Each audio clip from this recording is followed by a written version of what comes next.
very exciting. Oh well, that's that book finished. Again. I wonder what I can read next.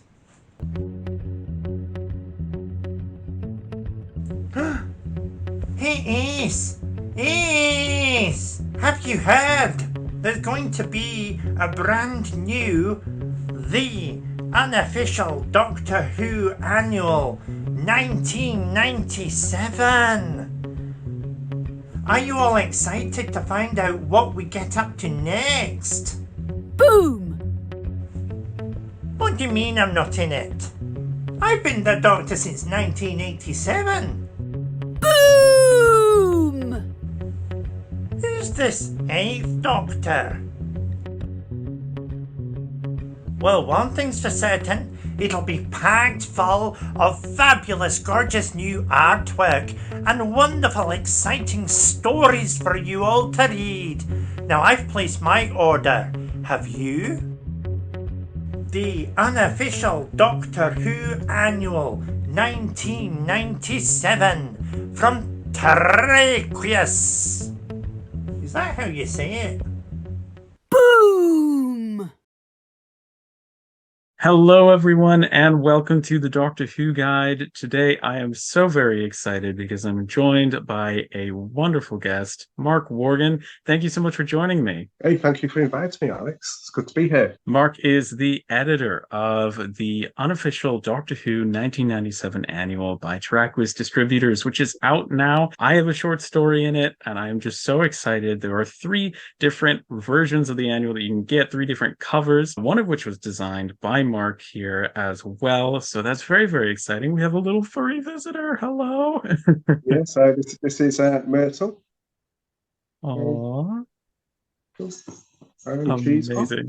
There we go. Well, thank you so much for joining me. You know, the annual is out now, and it's been such a long time in the making. I wrote my story, I believe, in June of 2021. So it's so exciting that people can now order it. And there are 3 different covers that people can order. And it's all for a good cause, raising money for an important charity. So do you want to just talk a little bit more about how these annuals raise money for a charity? Well, so Lulu is a print-on-demand company, and we take no revenue whatsoever. I believe that clarity is key. I know a lot of other publishers give a donation to charities. You always hear, what the final amount was raised, but you never hear what the percentage is, what cut the charities get. Even though we're not official, we are representing the Doctor Who brand and fandom and everything. So clarity is key. So I devised a way whereas we'd have exclusive covers. So people who didn't feel the need to donate or who wanted to donate or didn't have the funds to donate, they could just get the regular cover. And those who wanted to also collect the other covers, they could donate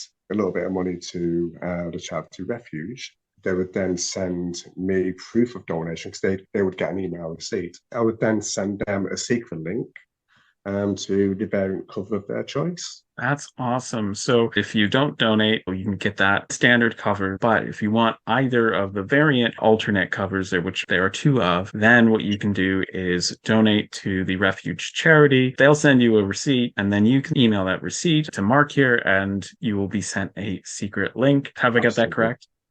Awesome. The links to the Refuge charity where you can donate will also be in the description down below, as well as the email to send you receipt to. You'll not only get access to both covers, but you'll also get access to all the variant covers in the Terraqueous Distributors back catalogue too, which I'm currently in the process of re-releasing. So if that's more of an incentive to donate to Refuge, then, well, I hope it is anyway, because we want to raise as much money as possible for them. So yeah, they get access to every other cover we've released over the past 3 or 4 years. That's amazing. So the one on the left is designed by Chris Marola, and then the one on the right is by Carolyn Edwards. Yes. Both beautiful styles, just incredible. Here we can see a lovely array of the varied types of illustrations, and you can see here the TARDIS trap that I wrote and that Chris Marola did such a beautiful job. And not only is the artwork incredible, but the way that the artwork physically connects with the different spots and the snakes and the ladders and the chutes, I am so excited about it. We also have, highlighted here short stories and different pages from the annual. They're just so colorful and vibrant and different and intriguing. I mean, I want to read all of these so bad. So that's amazing. Thank you for putting this together and sharing it. If you don't know, Terraqueous Distributors has put out a series of unofficial Doctor Who annuals to fill in the gaps for the years where official Doctor Who annuals were not released. So, for instance, I have here the 1988 Doctor Who annual, as well as the 1972 annual. Two beautiful releases by Terraqueous Distributors. They are full of short stories, comics, sometimes interviews or articles, and they're done to the era that they would have been set in. Make it as though if you were to buy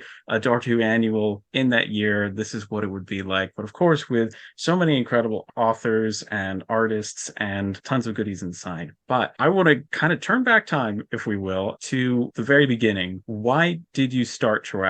Okay, well, as a kid growing up in Britain, in fact, every kid would have got at Christmas time an annual, whether it be the Beano, Dandy, Doctor Who, Blake 7, Space 1999.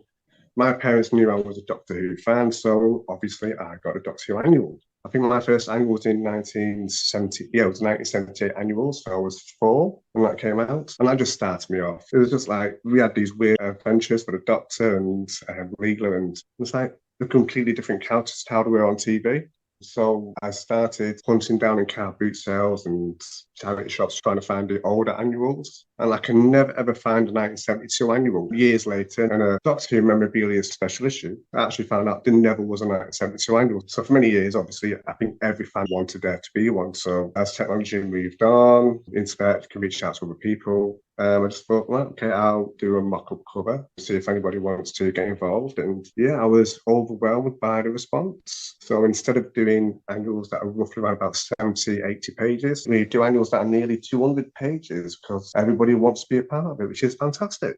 It's amazing how many just incredible contributors. What is your selection process for choosing all those contributors? So the amazing artists, writers. Simple. When it comes to stories, I think if I enjoy reading it, other dedicated fans will obviously enjoy reading it too. Artwork's dead easy. I mean, when you've got talented people like Paul McCaffrey, Alistair Pearson, yeah, I mean, you're not going to say no to those guys. So the process is very, very easy. If I like it, then I'm pretty sure someone else will too. And it hasn't failed yet. No, absolutely not. It's so enjoyable to read these stories, and there's so much clear dedication that's put into the writing, into the artwork, into the editing. And like you mentioned, you've got some professional names of writers and artists that people will know and recognize from either the Doctor Who universe or their other bodies of work. But there's also fans who contribute to this. Why do you like to have that mix? Because I'm a fan myself. When I started doing these, I'm no writer, so I'm really envious of talents like yourself. I think I'm a pretty good designer,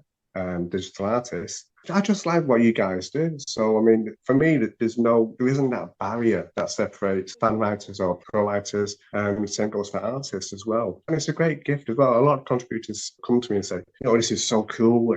I'm in this book, and Colin Baker's in this book as well, or Gary Russell's going to be in this book. And it's all these names we grew up with as fans. To be a part of that, I mean, so yeah. So I want to give that to the fact and to those guys because they're kind enough to actually come to me and write. So yeah, so it's just good stories, regardless of whether they're fans or not. It's amazing. I mean, it has been so incredible to be a part of this annual. It's such a special and unique experience to see your own name in there amongst everybody else. It's so exciting, and I'm so grateful for the opportunity to have written a story for this annual. And I think that's a kind of a special thing about Doctor Who is that most TV shows are lucky to go up till 7 or 8 years on average. I think that's a very good run for a lot of shows. And so by the time you find out about it, it might not be running anymore. But the very unique thing about Doctor Who is it's so long running that you can have fans who might get into the film industry, might get into acting, might get into writing, producing, directing, all this stuff, who are now working on the show. Yeah. And so that's kind of the really unique part of it. And I love that you're carrying that spirit of fans becoming contributors to the Doctor Who universe. I think it's a very unique thing. So why Doctor Who? I just love the show. I've loved the show all my life. My earliest earliest memory was Planet of Evil with Doctor and Sarah in the jungle. And it just captivated me from the beginning. So I've been hooked ever since. So I'm a lifelong Doctor Who fan, Doctor Who collector, viewer. I love it all, old series, new series. That's incredible. I mean, I've got to say, your love for Doctor Who is clear right behind you. You have your own Yes. Dalek there. Am I correct in saying you built that yourself? I did, yes. Following plans on the website Project Dalek. Well, I could never afford one, but I mean, I think it took about 2.5 years to save up for the parts, learn how to fiberglass. That is wild. I mean, I look at that like I could never do that. That's incredible. I Yes, mean, you could. You could. yes, you could. I will believe in myself, and I think that's really cool and special. That the process of building a Dalek or building a TARDIS, it's very well documented by the fans who are building it, and that is the takeaway: is that you can make your own. I just want to say how impressive it looks, and I'm only seeing it through Zoom, but it could be a prop for the show. Russell, if you're out there, you're watching, if you want to spare Dalek, then yeah, We we'll take know it down we to know where to Cardiff. find one. Exactly. Where can I put in an order? That's what I want to know. Where can I put in an order for a Oh, Dalek? well, no, I've done two, and two was enough. It was a lot of hard work, so Oh, yes, I bet. I can send you plans and links, and I can help with a few little bits. Thank Go you. ahead. Thank you. I think the shipping would probably cost more than the parts itself just to get get it to the We'll US. do it we'll do it bit by bit, hemisphere by hemisphere. There you go. I love it. I love it. Oh my gosh. So we've seen here you've learned how to make a Dalek yourself. So clearly once you set your mind to something, you're gonna do it. So when you had this initial idea, oh, I want to make an annual has never existed before, what were some of the things that you learned in that process that must have involved learning some new skills? It did, yeah. I think the message is, and I think I've kind of said it when describing how this guy came about, and I've got Asperger's. I don't mind saying that because it's a part of me, and so I like challenges, and things don't always come easy for me. And if I have to try harder than say a neurotypical person, then I'm happy to do that. I'll accept the challenge.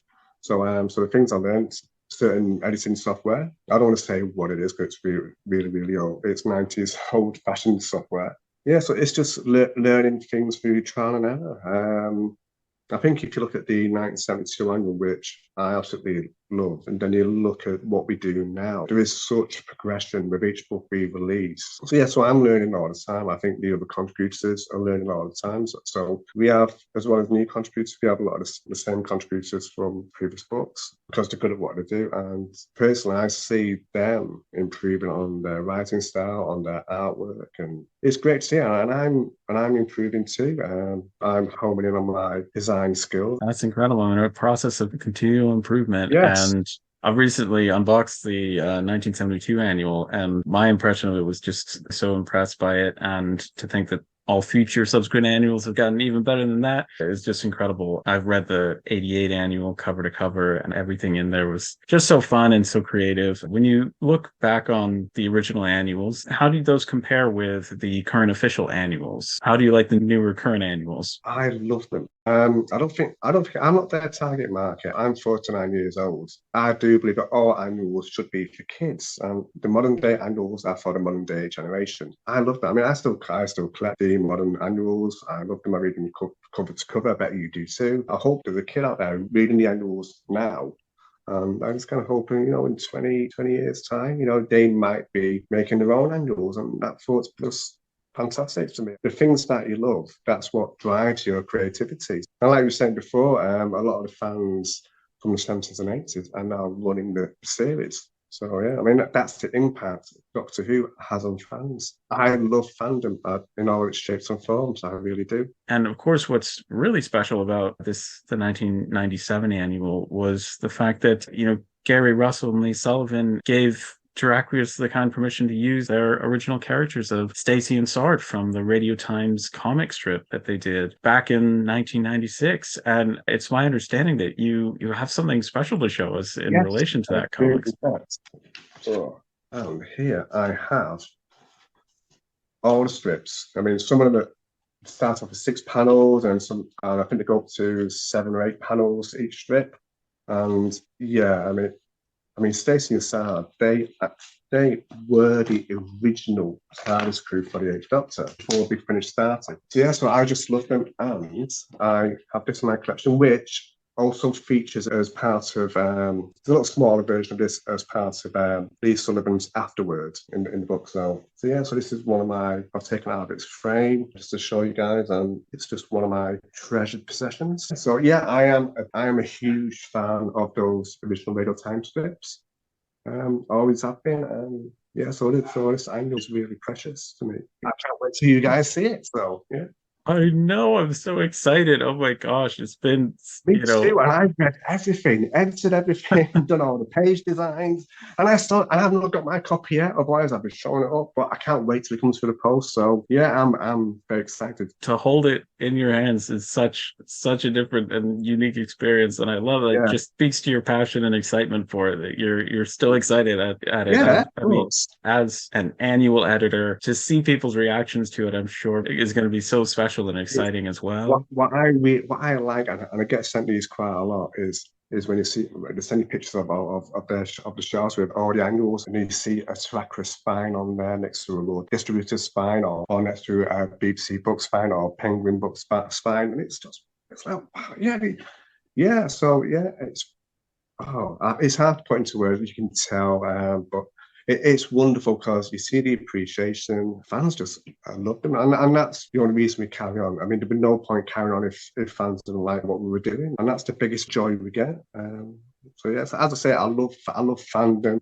That's why I watch your channel, because you yourself, you bring fandom together. Thank you. I mean, growing your knowledge collection and connection. That's the channel motto, and that has been the goal. If I can leave this Doctor Who fandom better than when I found it, Yeah. then that's my success. That's the definition of success for me. And I'm so excited to be able to share these, to have my own story in there. One of the things I loved was seeing the illustrations for my story that Chris Marola did. It's just there's something special about seeing something that came out of your mind like come to life in a way that you never could have imagined. But there's something so special about it. And And then somebody else came along and envisioned it. I mean, obviously, I see it all the time. I read a story and then I send it off to an artist. The artist then comes back with their interpretation, and I'm thinking, I never saw that, but they did, and it's a whole lot better, or very very different to how I imagined it. And a lot of writers also think, wow, they saw that. I never even saw that. So it's great. It's like two interpretations coming together to actually create something special, and it's great. absolutely. I got to see what Chris had done with my Tardis trap. We call it snakes and ladders. I think it's shoots and ladders as well. Yeah, we It's a call it shoots and snakes and ladders. snakes and ladders. So it's that style of a puzzle, and it's called Tardis Trap. And it was so fun talking with Chris to just see the level of research and thought that goes into creating art for this annual. The end result is just something that is going to be a must have for Eighth Doctor fans, for collectors of the annuals. And I don't think this is the normal path, but these unofficial annuals have gotten me more into the official annuals, which I don't think is normally. I hear that quite a bit as well. I mean, yeah, a lot of people who buy the Trackers annuals who are not necessarily fans of even the new annuals, they started collecting the newer annuals, and they started, looking on eBay for the older annuals as well. So yeah. That's amazing. It's been an absolute joy talking with you and getting your perspective as the editor and getting to share this news that we've been, keeping secret for years now. So thank Yes. you so much for joining me. I am so grateful to be given this opportunity to be a part of it. So thank you. Oh, no, thank you, Alex, for helping create awareness for the annual and the charity, of course. Thank you.